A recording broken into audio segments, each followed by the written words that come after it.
Hey, language lovers. Ready to unlock some serious word power. Yeah. Today we're diving deep into 4 expressions that'll make you sound, well, smarter and give you a glimpse into the history of, like, everyday English. I think what's so cool about these expressions is that they tell us a lot about culture and how, we've been communicating over time. Okay, first up is ebullient. Even saying it, it feels kind of bubbly, exciting, doesn't it? Yeah. Like the sound is overflowing with energy. It is, and that gets to the meaning. Ebullient is like someone bursting with enthusiasm. Oh, I know the type. Like that friend who walks into a room and suddenly everyone's happy? Yes, like their energy is contagious. And the origin, oh, it gets even more interesting. Absolutely. It comes from Latin, ebulli, which means to bubble out. Wow. It's such a cool visual, right? Like their personality is just fizzing over. I love that. Our source gives this great example. Imagine like leading a pep rally. You want to be ebullient, all that energy to get the crowd going. Exactly. Yeah. You need that enthusiasm to really get everyone pumped. So think of a boiling pot of water. All those bubbles bursting. That's your ebullient person. Speaking of energy, let's switch gears to something, well, an expression that's all about facing those tough things head on. Bite the bullet. You know, it's funny. The phrase itself sounds kind of painful. Who actually wants to bite a bullet? Right, but that's the point. It means doing something difficult or unpleasant but necessary and doing it without complaining. Oh, so like ripping off a Band-Aid. Just get it over with. Exactly. And the origin is interesting, a bit gruesome though. Before anesthesia, soldiers would actually bite down on bullets during surgery Oh, wow. to help with the pain. Intense. I can see how that, like, literal act turned into this metaphor, pushing through something tough. Yeah, it's powerful. And honestly, we all have bite the bullet moments. Oh, absolutely. Filing taxes, cleaning out the closet, having that awkward conversation you've been avoiding. Exactly. Facing those challenges, hopefully without the actual bullet biting part. Yeah, hopefully. Okay, this next one I think we can all relate to. Rack one's brain. Have you ever felt like you're just stretching your mind to the limit to remember something? Oh, yeah. Like trying to remember a name and it's on the tip of your tongue, but it just won't come out. Yeah, that's it. It means putting in intense mental effort to, recall a detail or solve a problem. It's that feeling of your brain working overtime. Speaking of searching, the phrase connects to a pretty dark image. The torture device, the rack. Ooh, that is dark. But you see the connection, right? Yeah. It's like putting your brain through that strain, but without the physical pain, of course. Thank goodness. Our source mentioned searching for lost keys as a classic example. Oh, we've all been there. To remember this one, I picture my thoughts being stretched on a rack like it's forcing the answer out.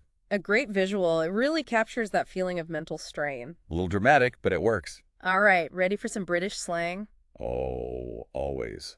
Bring on the Britishisms. Get ready to giggle. We're diving into faff about. Okay. It does make you smile. What does it mean? Faff about. Wasting time doing unimportant things when you should be focusing on something else. Procrastination. Yeah, but with that, British charm. So not just laziness, there's a, Playfulness. yes, like a delightful inefficiency. Precisely. It's like that friend who takes forever to get ready because they're faffing about with their outfit. I know that friend. It's not malicious, just, charmingly unproductive. I love that, like a whimsical dance with a distraction, almost. Even though we're not totally sure where faff about comes from, some think it might be from 17th century dialects. The idea, like, fluttering about, fussing without really accomplishing much. That's a great point, and it highlights how even slang can have these historical connections. Fascinating. It is. To remember faff about, I'm going to picture someone fluttering around like a distracted bird, flitting from one thing to another. A perfect image. It really captures the essence of faffing about perfectly. So we've gone from bubbling enthusiasm to British time wasting. And what's cool is these phrases aren't just about communicating. They help us understand culture, history, how all that shapes the English language. It's like each word has a story, a little piece of the past in how we speak today. Absolutely. Speaking of stories, I think we have time for one more expression. Sounds good to me. Let's see. This next one is a real gem. Salad days. Salad days. Okay, that's new to me. What does it mean? It refers to a period of youthful innocence, inexperience, carefree joy. Oh, so like before adulting really kicks in, when life is a bit more... Light and refreshing, like Yeah. a salad. Exactly. And the imagery of salad is deliberate. Salads are often associated with freshness, lightness, vibrancy qualities that are often attributed to youth. I love that connection. It makes the phrase so vivid. But where did it come from? It seems a bit Shakespearean. You're not far off. Shakespeare actually used it in Antony and Cleopatra. Cleopatra, talking about her younger years, says, "My salad days when I was green in judgment, cold in blood." Wow. So it has serious literary clout. Amazing to think we're still using something Shakespeare said centuries ago. Really shows the power of language. And while Cleopatra's quote might be a bit melancholy, the phrase today has a more nostalgic, positive feeling. So when we say salad days now, we're not talking about being green in judgment, but reminiscing about those carefree times. Exactly. It evokes youthful energy, optimism, and maybe a touch of naivety. Okay, I'm adding salad days to my vocabulary list. Such a unique expression. Now, before we move on, any thoughts or questions? It strikes me how much history, how much culture is packed into these simple words and phrases. Like we're cracking a code, revealing hidden meanings with each expression. That's a great way to put it. Speaking of codes, let's dive back into our source material and see what other linguistic treasures we can uncover. It's funny. We use these expressions without thinking where they come from. Like Hobson's choice.